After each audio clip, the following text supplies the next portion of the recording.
Hello, everyone. Thank you very much for joining me for your tropical update today. You can see we have the National Hurricane Center has given this area a 50% chance of development over parts of southwest of Mexico and southwest of Central America.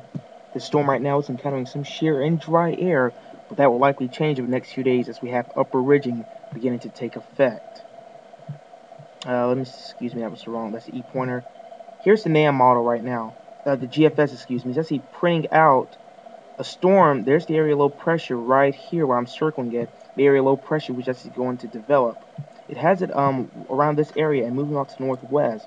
Right now, like I said, it's encountering some shear and some dry air, but that will likely change over the next few days as environmental conditions become more favorable and encountering with this upper ridging and obviously overall environmental conditions like will become more favorable for this to be likely become something tropical in the next 36 to possibly 48 hours. This will likely be our next tropical depression and likely our next tropical storm.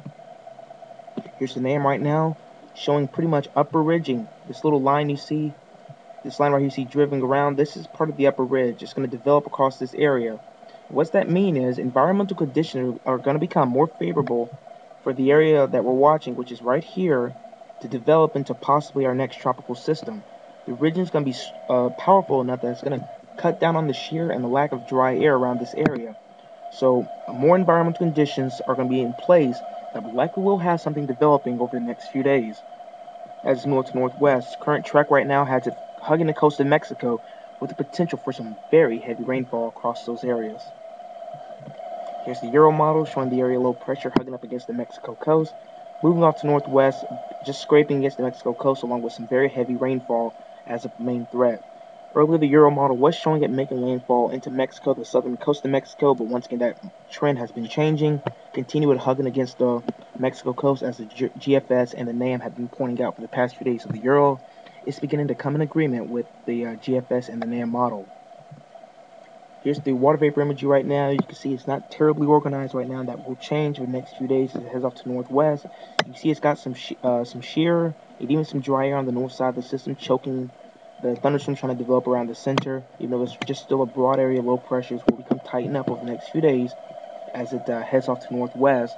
As the ridging begins to take effect, it will begin to feel more environmental conditions will become more favorable for this to develop and will become a tropical depression probably in about 2 days and then a tropical storm after that.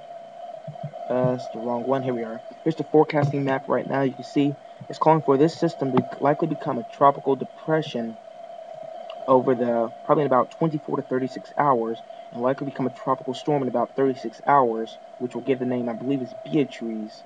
And then some of the models even carry up to potentially a weak hurricane. But the current forecast and overall environmental conditions suggest that this will likely remain a strong tropical storm and maybe even top maybe weak hurricane status. That's something we'll have to watch.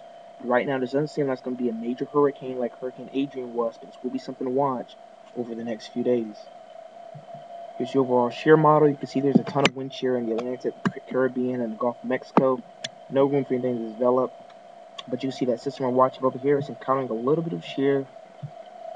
The outlier of the system is actually right around this area. So there actually is some shear around this area. And as it moves up to northwest, the ridge needs to begin to take effect.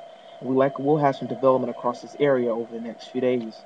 So we should expect to see this shear begin to decrease over the next few days. And we'll be dealing with a tropical storm in the next 48 to 72 hours. We also have a storm risk today. Slight risk of severe thunderstorms are occurring already from all the way up to North and South Dakota, all the way down to the Tennessee Valley, the Ohio River Valley, into parts of North Carolina, with mainly damaging wind and large hail threat.